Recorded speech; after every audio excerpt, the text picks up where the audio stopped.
안녕하세요. 오늘의 데일리 뉴스레터에 오신 것을 환영합니다. 1. 일본 포지션이 교체되었습니다. 2.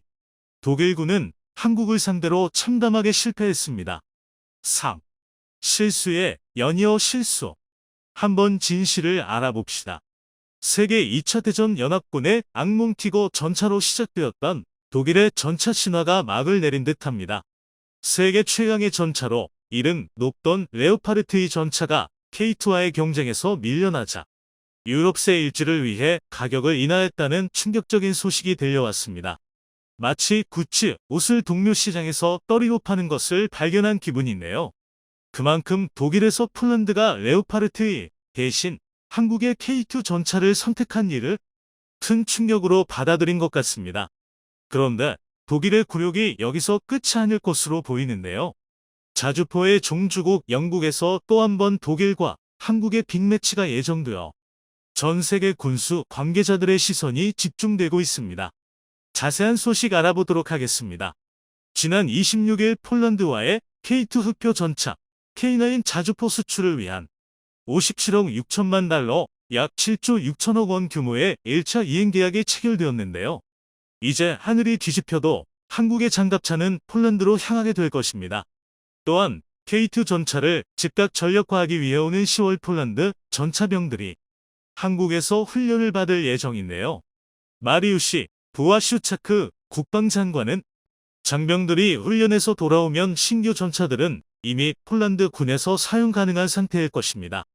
라고 말하며 구입한 무기들을 창고에서 놀려두지 않겠다고 밝혔습니다. 폴란드가 유럽을 배신했다고 길길이 날뛰던 독일은 계약이 실제로 이행되는 단계까지 오자 뒤늦게 현실을 직시하는 것 같은데요. 이래 대표적인 국제방송사 독일의 소리 드트트처 웰에서는 대한민국이 무기 수출을 증대시키고 있는 방법이라는 제목의 기사를 보도했었습니다. 본 기사에서는 한국 방산이 어떻게 발전해왔고 현재 세계 시장에서 얼마만큼 영향력이 있는지 세밀히 분석하고 있는데요. 한국의 무기가 미국이나 유럽의 군사 강국들의 무기보다 비싸지 않으면서 뛰어난 품질과 비용 경쟁력을 가져 독일 방산을 위협하고 있다고 말했습니다. 한국을 한 수 아래로 생각하던 과거와 달리 이제는 유럽 방산 시장에서 가장 위험한 적으로 규정하고 주목하고 있는 것 같습니다. 사실 여전히 강력한 기술력을 가지고 있는 독일이기에 방심해줬으면 하는 바람이지만 쉽게 풀리지는 않을 것 같습니다. 그동안 유럽 전차 시장의 명품으로 군림해 오던 레오파르트 2의 가격을 최초로 인하하며 본격적인 세일즈에 나섰는데요. 러시아의 침략이 시작되고 독일산 무기가 각광받을 거라 예상됐었지만 현실은 그렇지 않았죠. 지금의 군수 시장을 장악한 나라가 향후 100년의 군수 시장을 주도한다고 해도 과언이 아닐 만큼 각국에서 군대의 현대화를 위해 대량의 무기를 구입하고 있음에도 독일산 무기의 판매 실적은 0에 가까워 마음이 다급해진 듯합니다. 그런데 독일의 굴욕은 여기서 끝이 아닐 것 같습니다. 지난 30일 팀 썬더 트위터에 한 장의 사진이 올라왔는데요. 바로 영국에 도착한 K9A2의 사진이었습니다. K9의 차세대 개량형인 K9A2의 시제품이 영국에서 열리는 DVD 2022 방산 전시회에 참여하게 될 예정입니다. 이번 박람회에 한화 디펜스의 K9A2뿐만 아니라 세계 유수의 방산 기업에서 만든 자주포가 영국으로 모여들었는데요. 영국군의 기동화력 체계 증강을 위한 차세대 자주포 도입 사업 엠퍼빌 파이오스 플랫폼에 참가하기 위함이었습니다. 자주포의 종주국으로 알려진 영국에서 다른 나라의 자주포를 도입하겠다는 사실에 의문이 들기도 하는데요. 최근 영국의 차세대 장갑차를 도입하기 위해 55억 파운드 약 8조 원에 달하는 막대한 자금이 투입되어 개발되었던 에이젝스 아이작 장갑차가 품질 문제, 생산 지연 등의 문제로 블록 2, 블록 3의 생산 계획까지 취소돼버리면서 사실상 실패한 작품이 되어버렸습니다. 이 때문에 영국군은 실패할 수도 있는 무기 개발에 많은 자본을 쏟는 대신 다른 나라에서 운용하면서 검증된 장비를 도입하는 것을 선택했습니다. MFP 사업의 규모만 8억 파운드, 약 1조 2천억 원에 달할 뿐더러 세계 최초의 자주포를 만든 영국의 주력 자주포로 선택받는다는 매우 상징적인 의미가 있기에 전 세계 자주포들이 눈에 불을 켜고 달려들고 있습니다. 특히 PZH-2000을 개발했던 독일의 KMW와 PZH-2000의 개발에 참여하고 레오파르트 2 전차를 개발한 라인메탈사에서 각각 신형 자주포를 들고 참가해 충격을 주고 있습니다. KMW에서는 원격 제어 자주포 RCH-155를 공개했는데요. 완전 무인화를 도입한 차륜형 자주포로 분당 10발의 포탄을 최대 100km까지 날려보낼 수 있습니다. 또한 KMW만의 신기술로 자주포를 이동하는 도중 사격하는 모습을 공개하며 MFP 사업의 유력한 후보로 주목받고 있습니다. 라인메탈사에서도 자주포를 탑재한 HX3 전술 트럭을 공개했는데요. K9보다 앞선 포기술이 도입되고 전장의 상황에 맞게 다용도로 사용 가능한 군용 전술 트럭 개념을 공개하며 강력한 경쟁자로 주목받고 있습니다. 한화디펜스 역시 이번 사업에 총력을 동원하고 있는데요. 한화디펜스의 K9 판매를 위한 사업동맹인 팀썬더의 이탈리아의 레오나르도, 호스트만 디펜스 시스템, 캐나다의 수시 디펜스, 그리고 세계 최대의 방산기업인 미국의 록히드 마틴이 참여해 힘을 보태고 있습니다.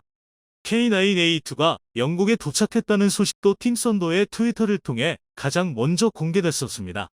K9A2는 기존의 K9의 자동 탄약 장전 시스템과 복합 소재 고무궤도, 원격사 격통제 체계 등이 탑재된 진을 모한 차세대 자주포로 이번 MFP 입찰의 강력한 우승 후보로 주목받고 있는데요. 독일의 자주포에 맞먹는 성능을 지녔음에도 가격은 훨씬 저렴할 뿐만 아니라 대규모 생산 라인을 유지하고 있어 영국에서 요구하는 물량을 그 즉시 공급하는 게 가능합니다. 독일을 비롯한 유럽 국가들은 대규모 군축으로 생산 능력이 크게 떨어진 상태임이 폴란드에서 드러났었죠. 또한 K9 자주포는 한국뿐만 아니라 여러 국가들에 수출되어 수년 동안 운용되면서 실전까지 거치며 영국군이 원하는 성능 검증까지 완료된 상태입니다. 강력한 경쟁자였던 KMW에서 개발한 PZH-2000 자주포가 노르웨이 혹한기 테스트에서 파워팩이 과부하에 걸려 언덕길에서 퍼지는 모습을 보여주며 세계 최고 자주포라는 명성이 허명이 아니었나 의심받고 있는데요. 우크라이나 전장에서도 포신의 이상이 발생하고 전용탄이 아닌 나토탄을 사용하면 탄걸림 현상이 발생하는 등 실전에서 부실한 모습을 보여주며 여러 실전을 통해 이미 검증된 K9이 승리할 가능성을 높여주고 있습니다. 이번 영국의 차기 자주포 사업에서 K9 자주포가 승리한다면 서방 세계의 표준 자주포 자리는 사실상 K9이 주도하게 되리라 기대받고 있습니다. 독일을 완전히 제치기 위해 선행되어야 할 부분이었던 국산 파워팩이 완성되었다는 소식도 들려왔습니다. 파워팩은 엔진과 변속기로 이루어진 장갑차의 심장으로 전차 개발에 있어 핵심이 되는 부분인데요. 과거 S&T 중공업에서 개발한 국산 파워팩의 테스트 도중 변속기에 독일제 부품에 이상이 생겨 K2 흑표 전차에는 독일제 파워팩이 장착되어야 했었습니다. 이로 인해 K2 전차를 생산할 때마다 독일에 라이센스비를 지불해야 했고 독일에서 파워팩의 수출을 금지했던 아랍에미리트, 사우디아라비아의 K2 전차와 마찬가지로 독일제 변속기를 사용한 K9 자주포의 수출이 금지됐었습니다. 그런데 최근 방위산업청에서 S&T 중공업에서 개발한 1500마력 변속기를 내년까지 내구성 시험을 완료할 계획이라고 밝혔는데요.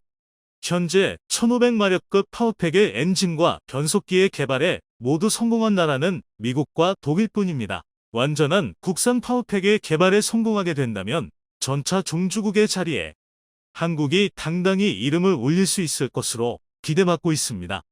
S&T 중공업은 그날의 수치를 만회하기 위해 변속 제어 장치, 정유압 조향 장치, 변속 장치, 유체 감속기, 좌우 브레이크, 전차의 무게를 감당해야 할 티타늄 특수 변속기, 체결 볼트까지 개발에 성공했다고 밝혔습니다. 이번에 공개된 국산 1500마력 파워팩은 65톤의 중전차까지 감당할 수 있어 9,600km의 내구도 시험평가도 여유있게 통과할 수 있을 것으로 기대받고 있습니다. 또한 K2 파워팩의 완전한 국산화를 시작으로 K9 자주포의 1000마력 파워팩의 완전한 국산화도 이루어져 K9 자주포의 수출 저변 역시 확대될 것으로 기대받고 있습니다. 이번 국산 변속기가 성공적으로 내구성 테스트를 통과하면 폴란드에 수출돼 K2PL에도 독일산 파워팩 대신 장착될 수 있을 것으로 예측되고 있습니다. 또한 해병대의 차기 상륙 장갑차 사업에 1500마력 국산 파워팩을 튜닝한 1800마력 파워팩이 탑재될 것으로 밝혀졌는데요. 기존 한국형 상륙돌 격장갑차 카아프를 원형으로 해병대에서 사용한 차기 상륙 장갑차 사업이 진행 중이었는데요. 당초 계획은 독일이나 미국의 파워팩을 도입해 수상에서 시속 20km로 기동하는 것이 목표였는데 국산 파워팩과 해수 냉각장치의 도입으로 지상에서 시속 100km, 수상에서 최대 시속 30km의 속도로 질주하는 게 가능해졌다고 합니다. 이 차세대 상륙 장갑차가 완성된다면 국산 무기 수출 시장의 새로운 먹거리로 부상될 것으로 기대받고 있습니다.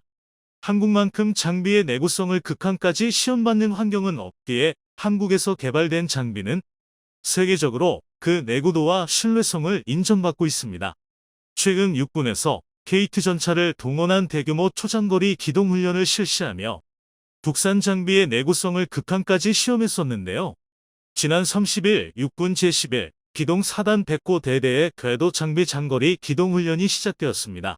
K2 전차 20여 대를 동원한 대규모 훈련으로 주둔지인 강원도 홍천군에서 출발해 인제군을 거쳐 복귀하는 총 370km의 대장정으로 전차의 내구도와 기동력을 최대한으로 시험하는 훈련이었는데요. 급경사가 이어지는 강원도의 지형과 훈련 기간 내내 비가 내리는 악조건 속에서도 1박 2일 동안 장비에 이상 없이 계획대로 훈련을 마쳐 한국 전차의 우수성을 다시 한번 증명하는 데 성공했습니다. 이번 훈련을 지휘한 노유섭 백호 대대장은 독일의 하인츠 구데리안 장군이 전차의 엔진도 주포만큼이나 강력한 무기다라고 역설할 만큼 전차의 기동력은 중요하다며 이번 훈련은 기동 4단의 전시 기동력과 장병들의 전투 수행 의지, 전차 부대로서 자긍심을 끌어올리는 계기가 됐다고 강조했습니다. 한국방사는 이제 완전히 인류의 위치에 올라서게 됐습니다. K2 흑표 전차와 K9 자주포가 유럽 시장을 공략하며 독일의 아성을 무너뜨리고 있는데요. 러시아의 우크라이나 침공이 200일째를 넘어가면서 이것이 세계 2위의 군사력을 갖춘 나라가 맞는지 전 세계가 비웃고 있습니다. 수세에 몰린 러시아는 도네츠크 인민공화국 DPR과 루안스크 인민공화국 LPR에 러시아와의 합병을 위한 주민투표 실시를 촉구하는 목소리를 내고 원전 300m 이내 미사일 공격을 감행하는 등 무리수를 두고 있는 것으로 파악되었습니다. 이어 우크라이나는 러시아 전투기 55대를 파괴하는 실적을 내며 러시아제 전투기와 무기를 구매하려던 국가들은 망설일 수밖에 없게 되면서 이러는 가운데 한국에서 실시한 육군 기동화력 시범에서 25개국 장성급 인사들이 입을 다물지 못하며 러시아제 무기 구매를 전면 취소하고 나선 국가도 있다고 합니다. 이어 오는 11월에 카이가 7년 만에 국산 소형 무장 헬기라 개발 사업을 완료할 것으로 예상되며 그 관심은 더욱 뜨겁다고 합니다. 최근 우크라이나가 200일 만에 대반격에 나서며 하르키우를 탈환하였습니다. 당시 우크라이나 북동부 지역에서 러시아를 상대로 반격에 성공할 수 있었던 것은 수개월 동안 미국과의 치밀한 작전 논의가 뒷받침됐다고 미국 뉴욕타임스가 전했습니다. 애초 우크라이나는 남부 지역에서 대대적인 반격에 나서겠다는 자체 계획을 세웠지만 미국의 전쟁 모의 실험 프로그램 워게인 검증 결과 실패할 확률이 높은 것으로 나타났기 때문입니다. 우크라이나가 다시 작전을 세우는 동안 미국은 러시아가 우크라이나 반격 움직임을 알고 있음에도 하르키우 지역에서 병력 보강에 어려움을 겪고 있다는 결정적인 정보를 입수한 것입니다. 이어 리시찬 인근 마을까지 탈환하며 푸틴의 전쟁 목표 중 하나였던 루안스크 지역을 완전히 통치하지 못한다는 것을 의미한다고 작지만 상징적인 승리라며 가디언은 전했습니다. 앞서 러시아군은 지난 2개월 반 동안 루안스키주 전역을 점령했었는데 전투 끝에 러시아 총참모부는 지난 7월 루안스크의 전략적 요충지인 세베로도네츠크와 리시찬스크에서 전면 철수를 선택했습니다. 당시 러시아군은 최소 가격 350억 원에 달하는 러시아의 최첨단 전차 T-90m를 두고 달아나는 등 세계 2위의 군사력이 무색할 만큼 그 결과는 처참했습니다. 반면 러시아는 점령지 자포리자 외에 장거리 미사일로 원전 어디든 공격할 수 있다는 위협을 시사한 것으로 남우크라이나 원자력발전소 원자로에서 불과 274m 거리도 안 되는 지점에 미사일 공격을 받아 폭발했다고 우크라이나 당국이 밝혔습니다. 다행히 원자로 피해는 없었지만 일촉즉발의 이번 공격은 최근 반격으로 수세에 몰린 러시아군이 언제든 원전을 공격해 재앙을 일으킬 수 있다는 위협을 상기시킨다고 뉴욕타임스는 전했습니다. 이번 폭발로 복합발전단지 인근 수력발전소 주변에도 막대한 피해가 발생했으며 수력발전기 하나는 가동이 중단되고 주변 지역 일부에선 정전이 일어났을 정도라고 에네르고아톰은 전했습니다. 뉴욕타임스는 폭발 원인을 독립적으로 검증할 수 없었지만 이번 공습 패턴은 민간인에게 심각한 위협이 되더라도 우크라이나 주요 기반 시설을 공격하고야 만다는 러시아군의 전형적인 패턴과 일치한다고 분석했습니다. 에너지 시스템에 끊임없이 포격을 가하고 체르노빌 인근에 임시 기지를 설치하는가 하면 자포리자 원전을 몇 달간 점거하면서 자칫 의도적으로든 혹은 우발적으로든 대재앙을 일으킬 수 있다는 위협을 꾸준히 시사해 온 것입니다. 수세에도 불구하고 징집을 꺼리고 있는 푸틴은 우크라이나 동부 친러시아 분리주의 반군이 세운 도네츠크 인민공화국 DPR과 루안스크 인민공화국 LPR에서 러시아와의 합병을 위한 주민투표 실시를 촉구하는 목소리를 내고 있습니다. 알렉산더르 코프만 의장은 DPR 수장에게 러시아와 합병을 위한 주민투표를 즉각적으로 실시할 것을 요청하며 통합 러시아 당내에서도 11월 4일에 맞춰 돈바스와 우크라이나 점령지 합병 주민투표를 치르자는 주장이 나오고 있습니다. 당초 DPR과 LPR을 비롯해 러시아군이 점령한 우크라이나 헤르손주, 자포리자주 등에서 러시아의 정기지방 투표 일정에 맞춰 러시아 영토 편입을 위한 주민투표를 시행할 계획이었지만 최근까지도 돈바스를 완전히 점령하지 못하였고 점령 지역에서도 우크라이나군의 탈환 공세에 시달리고 있습니다. 이처럼 러시아군의 굴욕은 이뿐만이 아닌데요. 러시아군이 자랑하는 수다시-35 전투기가 우크라이나군의 대공 미사일을 맞고 격추되는 모습이 포착되었습니다.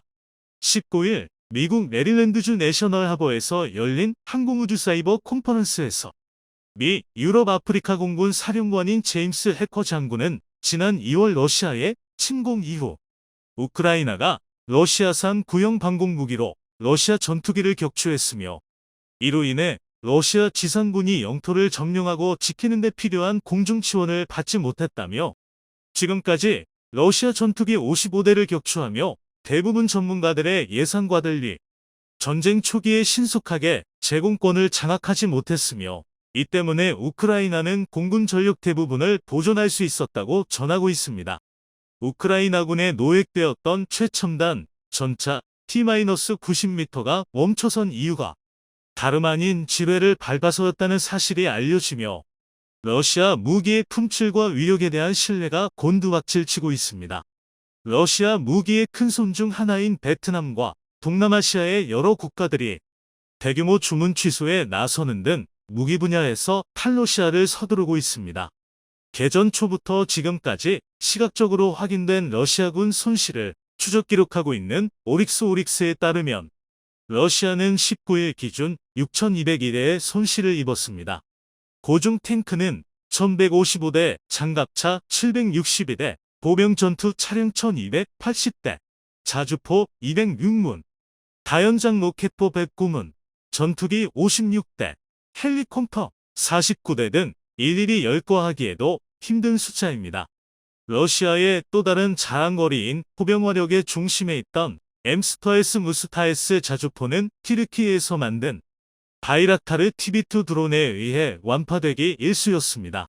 싱가포르의 싱크탱크인 유소프 이상 연구소의 이안 스토리 박사는 보고서에서 오랜 기간 동남아시아에서 러시아의 최대 고객이었던 베트남이 러시아를 통한 군사 현대화 프로그램을 중단했다고 밝히며 1950년대 소련이 개발한 T-55 전차 등을 주력 전차로 사용하고 있는 베트남은 무기 현대화를 위해 러시아제 T-90m 계열 전차 1000대 이상 도입을 추진 중이었습니다.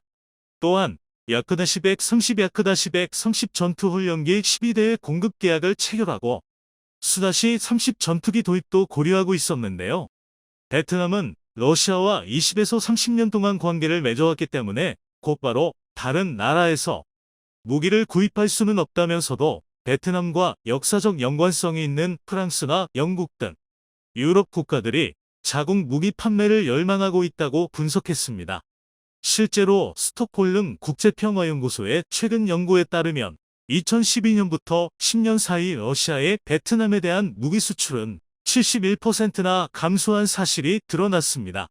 미국과 유럽의 제재 속에 베트남뿐 아니라 다른 동남아시아 국가들도 러시아 무기를 포기하고 있습니다.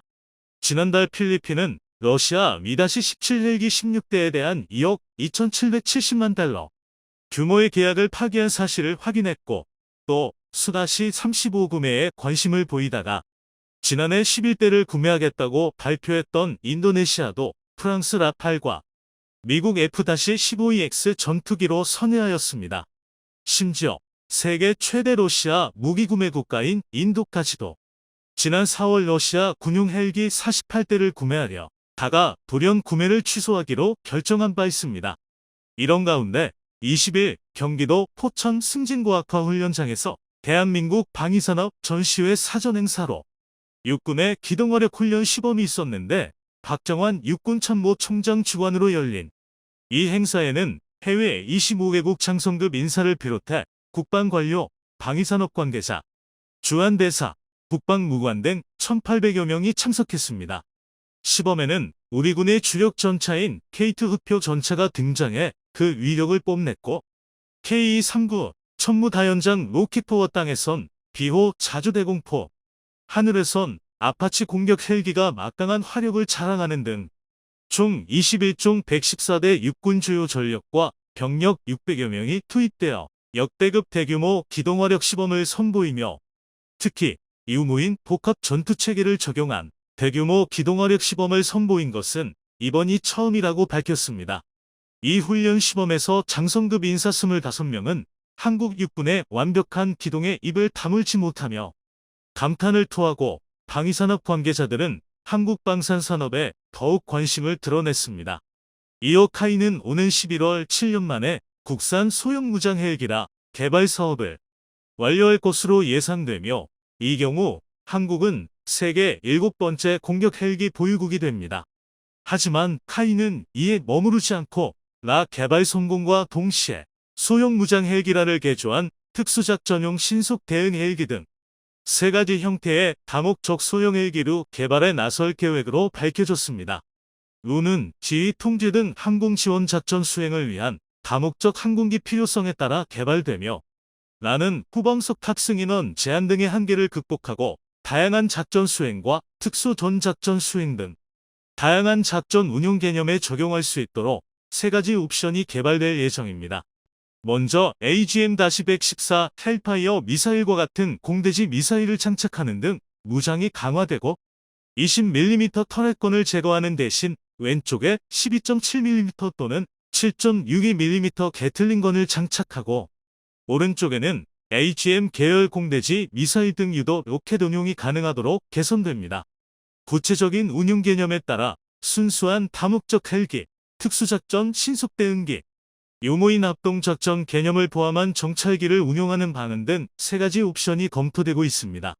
러시아 무기의 품질과 신뢰가 침노 성향을 보이는 국가에게도 외면당하며 한국의 방산이 그 반사 이익을 취하고 있는 것입니다. 육군 협회가 주최하는 방위산업 전시회는 21일부터 닷새간 일산 킨텍스에서 열리며 한국방산의 우수성과 막강한 화력을 보여줌으로써 한국방산의 앞길에 더욱 청신호가 켜진 것 같습니다.